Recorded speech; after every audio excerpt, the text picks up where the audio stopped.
demonstration of my current understanding of the matchup. So this was the loadout that I went with. I think some big things to point out here are the double gold gens off the start in the Orm and the Dominion, as well as the Snapdragons. I think that's an important one because you want to get value off of the snaps with an E-strike. I'm not sure what the best mode is, if it's the pump or if it's the draw, but they're both pretty good. So that's a big one, trying to get the value off of that. And then also just having the fist and the shield is good enough, as opposed to having sledge or Nothos. It's a clean 60 though, and I think the big things to point out here are the sort of obvious ones, like CNC Pummel is really good. The 9 power attacks in Spinal Crush and Disable are just there as value. I think they're more filler in this matchup. The other one I mentioned, E-strike, is good to get that value off of your snaps. Just pretend a 2-wide turn for something like 14 plus value. As well, Test of Strength is just there as a high roll, like especially if you get an extra gold, you can start getting some really nice value from this card. And then, like most Guardian mirrors, the Zealous and Rouse are really important to get off when you can. Usually you play these in the earlier mid game where you take a little bit more damage, but you play these come ahead on a positive turn cycle. Specifically, these actually pair really well with the 4 and 3 power attacks. So Crush the Weak and Chokeslam. That's kind of where those guys are there. As well, even just doing a 3-card hand of blue, Zealous, and CNC with Tunic is another nice little play to do. Other than that, the blues, there's a lot of just blue 6s with 3 block, they're good. Clash of Might is just there because it's a 3 block, and sometimes you high roll. In the mirror, it's just a 50-50 whether or not you get the actual clash win, but it can be nice sometimes, especially if you spike it with something like a Golden Sun reveal, or if you can use your gold to re-roll and get the Golden Sun to win kind of thing. It can be a massive swing. Speaking of Golden Sun, I skipped over that, but it's a good finisher, and it's something to watch out for in this matchup from both sides. Like, you should be tracking theirs, you should be tracking yours. If you ever reveal this off a clash, then it's a massive W.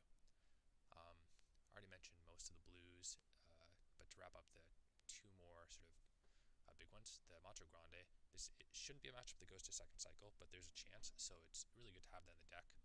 So just pitching that away whenever I can, as well as it having 8 power is another really nice feature to it for winning clashes. Probably the most important card, I'd say, with my current understanding, is the visit Goldmane Estate. It's the reason why we run the Cranial Dominion and Orm Aegis into this matchup. Just starting off with being able to go 3 might off the first generation, and then hopefully 4 and then 5. If you can play all 3 of these in a game, then you're really favored. So that's the hope going into this matchup.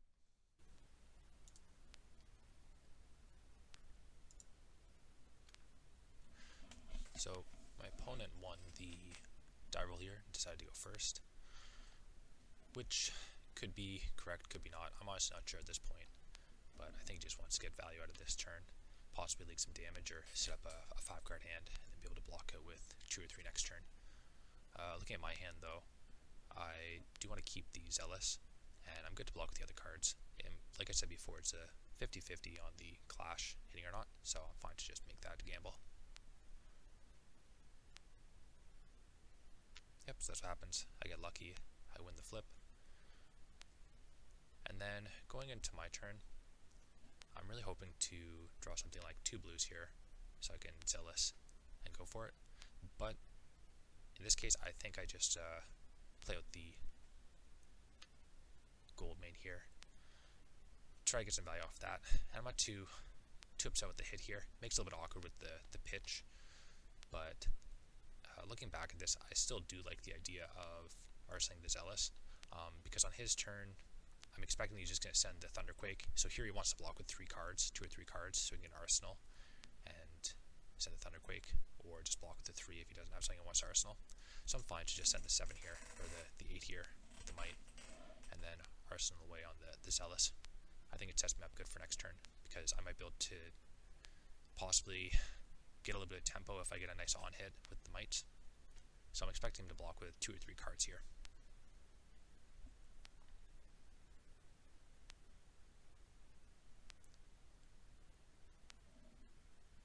And I guess he's just having a think about which of those 2 or 3 cards he really wants to put in front of this. I don't think it should be too difficult of a decision, honestly.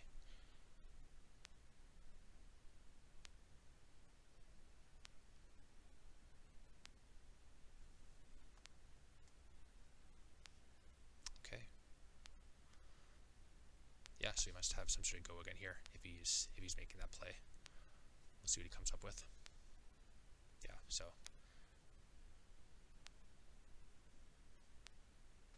Zealous, I'm guessing he's going to follow up with the Thunder Quake and then Arsenal last card. So, yep. So I'm fine to just not block on the first one, because there's a chance that he came in with something that did have an on-hit that I'd like to prevent. Something like Spinal Crush or something along those lines, if you had the pitch for it. Well, I guess he wouldn't have had the pitch for it, he would have been 1 short.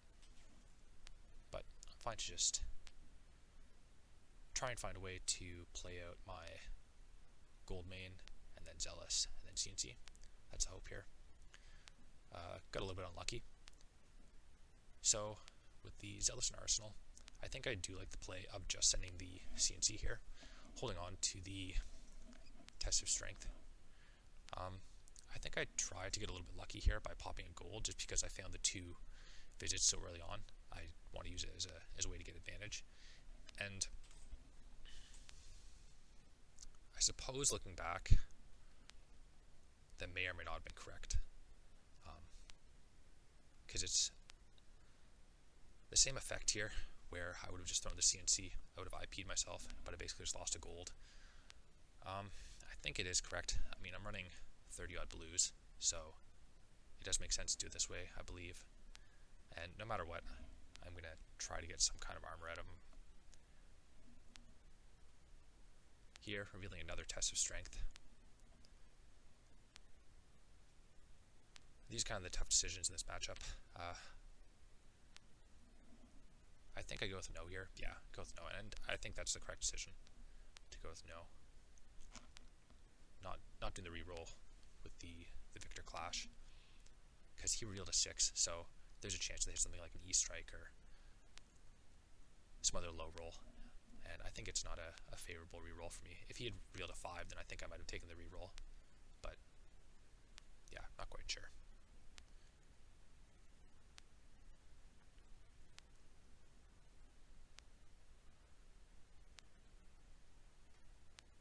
Yeah, so this really smells like a Pummel. So the best thing I can do here is probably just throw the Test of Strength in front of it for value, and then look to do something like Zealous into Hammer. That sounds like an alright play. Hope that I win this.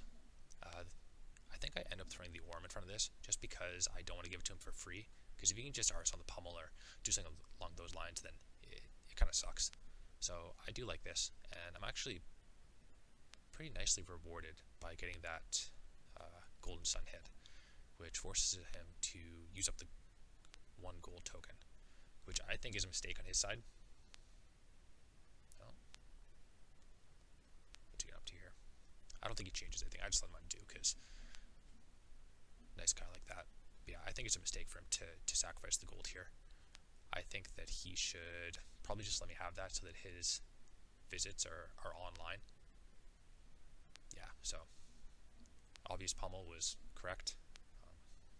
We played around nicely with the shield. I think that's a good use of shield. There's a chance I should have put the gauntlets in front of it, save the 1 value. I think that might be something to take away from this, actually. Is it smelled like a Pummel, so I could have gotten the value off of gauntlets here. Because I'm never really looking to full block a CNC Pummel, so this looks pretty good to me.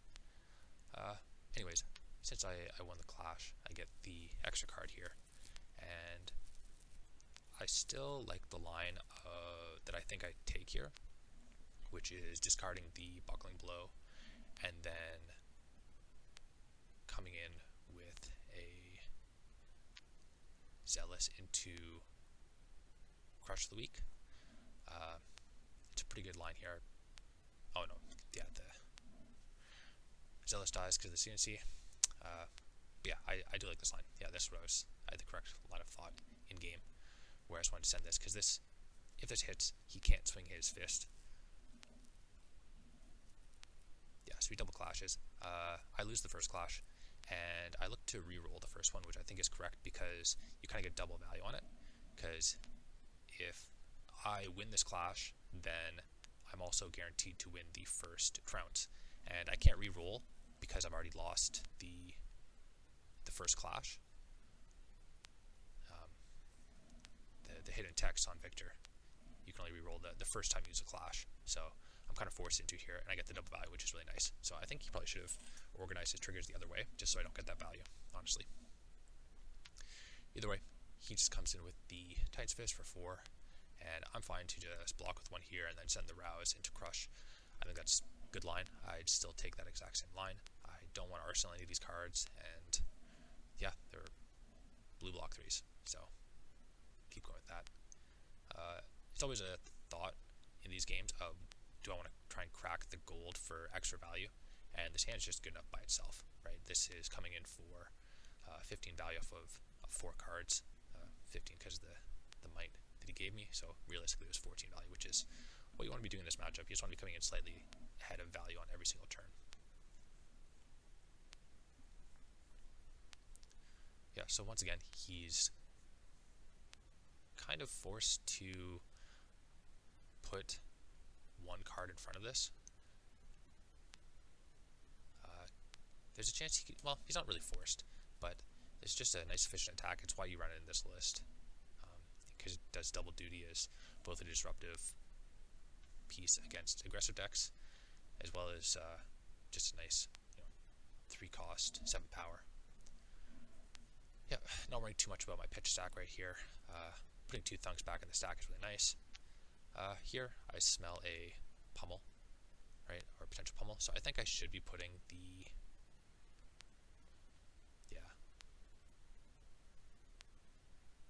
just the test of strength in front of it. There's, again, a chance that I should be putting the gauntlets in front of this, but I'm not really protecting an arsenal, so I don't care about the value there. Yeah, I just had to re-roll, because I didn't want to give him the value on Thunk, and like, it might have been correct, it might not have been. It's kind of a debate, I'd say. But I'm happy with the block there. That's a second Pummel, so it really might have been worth to put the gauntlets in front of that. But then he would have just arsenaled it, I think. So, yeah. And that line right there, played it kind of quick, but the Tunic for the visit, and then drawing the E-Strike that I knew about.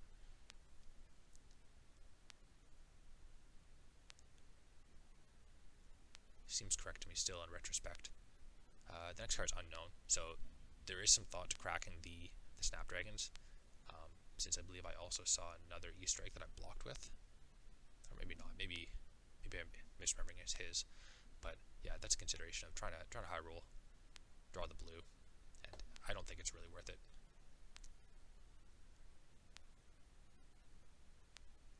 So seeing a hand like this, whenever I see Rouse, I always think, is there a way that I can come ahead value positive on the turn with it?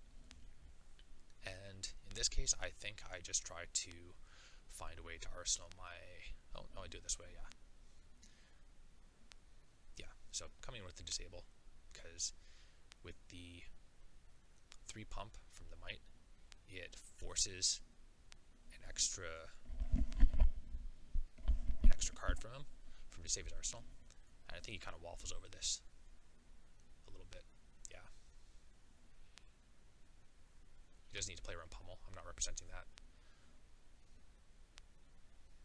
But he can't just give me 2 cards plus a piece of equipment here, because it's up to 12. So 3 cards.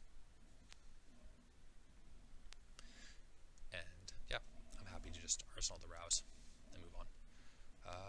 Similar hand as the last time I played Rouse, where I just want to try to block with one card, and then find a way to rouse into something relevant,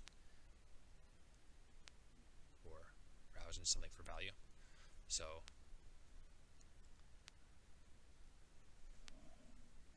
yep, that's good. Pitch the Clash, because I want to reveal the Chokeslam with the weakest link for 13, and then keep my Golden Sun, which I'm playing on Arseling, as hidden information. So this is going to line up really nicely because I'm going to have a Golden Sun Arsenal with a Tuna counter coming out next turn, and we're getting to the point where we're not just playing for pure value, we need to start consuming each other's lives and how we're going to end the game. So we're both at parity with equipment, and that's important because of the overpower keyword on Golden Sun. It can be really relevant in this matchup. I noticed that he brought in Trounces because he can play around the overpower using that, or he has some more game to overpower with that. But I like this turn cycle for me. I'm kind of surprised that he takes the full 7 here. Going down to 6 is kind of scary because even with the block cards going, yeah, I don't like his play here.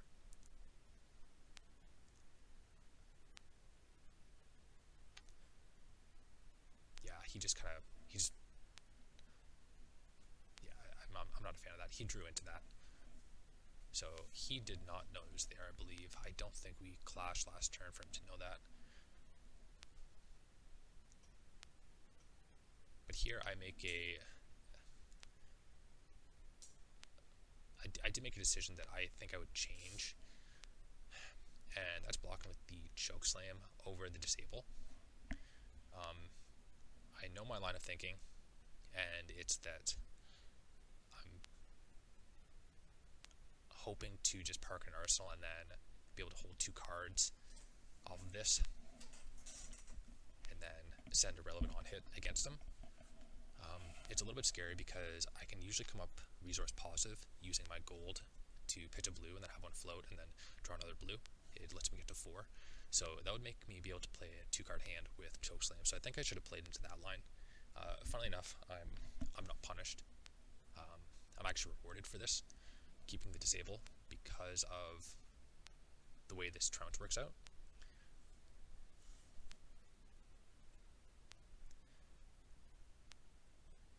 But this kind of does show the importance of gold in this matchup, and it's a big change from the addition of the new Victor spec.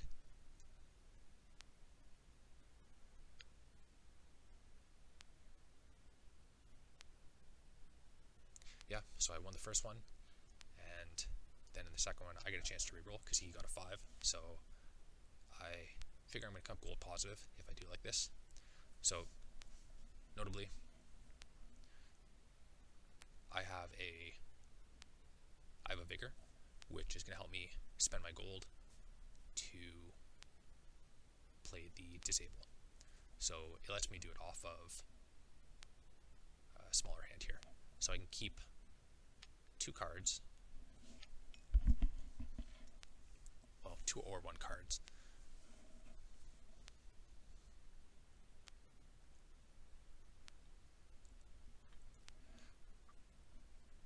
So this is showing the importance of keeping armor in this matchup, especially with the fact that we aren't running the armor block legs or armor block helm in this matchup. We're switching over to the full Goldhim plan with the crown and the snaps. So I kind of flip-flop around this matchup, or this block here, just because I didn't do the mental math, and I should have just played a little bit tighter. Like, this is something I normally do in person, where I'd be putting the cards in front of me and then doing the math, but I'm just clicking on them here. So I'm giving a little bit of extra information because I think he sees it. I'm not actually sure what it looks like on the other side. I'm assuming he sees it. Yeah, I hit him with the thinking. But I just need to not get lethal here. I'm not worried about like any kind of sneaky damage. Like lunging press isn't a real card in this deck. You can't afford to run it. Even as like a joke, you can't afford to run it. And I think the block that I find out here is correct. Yeah, I just find, okay, go down to 1. And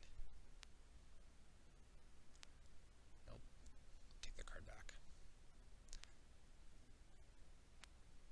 So I'd want to block with the Tunic before the Orm, just because I want to have the gold. Orm being a gold is a big deal. Like we've seen one Golden Sun so far, and I think one was actually we've seen two. I played one and one got sunk from his victory ability. So I do want to keep around the Orm because we're getting close to the end of first cycle, and I've drawn extra cards. So it is a very real out that I should be playing to, and I think it's nice that I'm doing that. Especially going to one and keeping the Tunic, because the Tunic is effectively just sitting on board.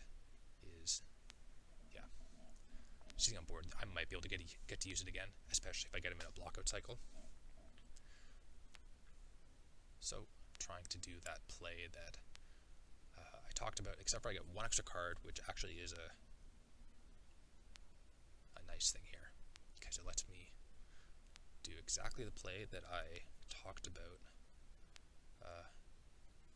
when looking through the deck, and that's getting value off of snaps. It lets me sink the card, pump this to 7+1 up to 8, and I think he just knows that he's dead here, or he should suspect it. But yeah, getting to draw the blue off the gold and sink whatever card I drew, because I already had the other blue.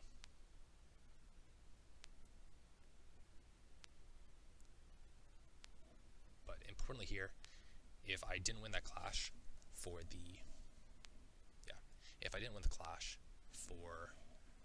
getting the vigor, then I would have been kind of screwed here, because I wouldn't have been able to play out the disable. Wouldn't have been able to play out the disable, so I would have been stuck swinging hammer, so he'd have been left with one card. So it wouldn't have worked out as nicely, and I probably would have had to end up blocking with another card. But since I didn't block with my Tunic and I went down to 1, I'm able to play towards a CNC Pummel play. That's my thought when keeping a CNC. And coming up to 3 Tunic counters, I always do the check. Do I have one half of the puzzle, and where are the other pieces of the puzzle for me? So since I've only seen one Pummel that I sunk early on, I know there's 2 more coming up around turn 11.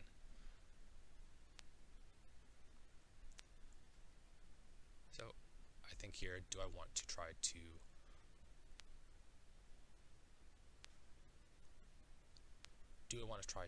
force a breakpoint?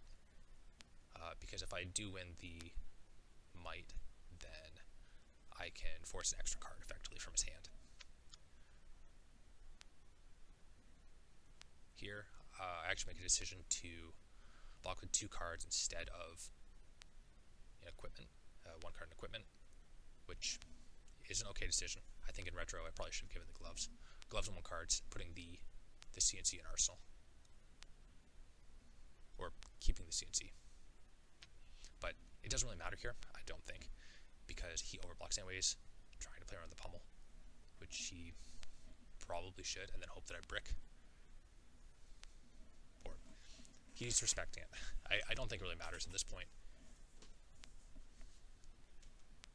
But blocking out like this plays towards the line of me drawing an all red hand and not being able to. Yeah, I don't care. We both lost, so no one wins this. He doesn't get the gold. He doesn't have any gold. Actually, this is the 3rd Golden Sun. We've seen this game from my side, and he sunk it, which I think he had to do, so he broke the gold for that. But yeah, this is a killer hand. I don't think there's really any way that he can play around this.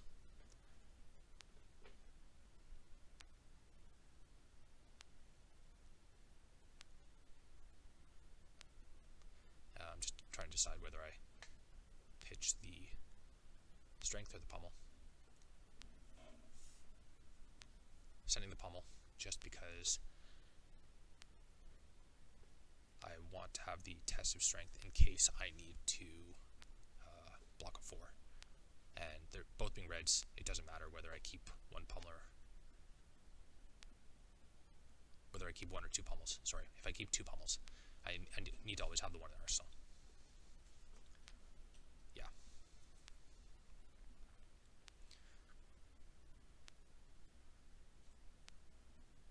So just waiting for a hand that kills him. And this looks like exactly like that. Get to throw the Gold Sun, and then Tunic out the Pummel. And there's no way that he can prevent this game coming from 14 with Overpower, effectively. Yeah, gives me the good game. And I played it just to show him, even though you get to see it in the post game. I still just play with the Pummel so they can see it. Boop.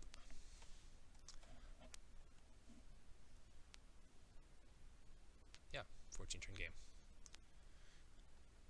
Anyways, I think that was a good demonstration of my understanding of this matchup as of right now. I think that how I expected this to play out is how it went. It was closer than it probably should have been if I had a more firm grasp of this matchup.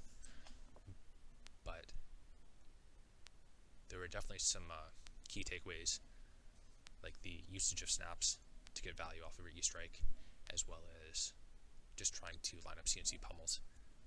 Even though they don't play DBRX typically, there might be something like a staunch or sync, so it's always nice to line up like that, and it's a really valuable 3-card hand with Tunic.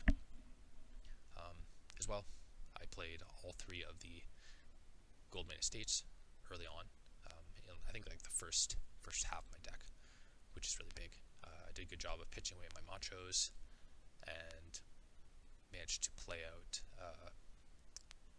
2 Rouses, as well as, unfortunately, the Zealous didn't get played, but I was trying to play towards those to just eke out on value. And yeah, it was a close game. I think he was probably about equal skill level to me, but I think I just drew a little bit better and maybe made 1 or 2 better decisions throughout the game.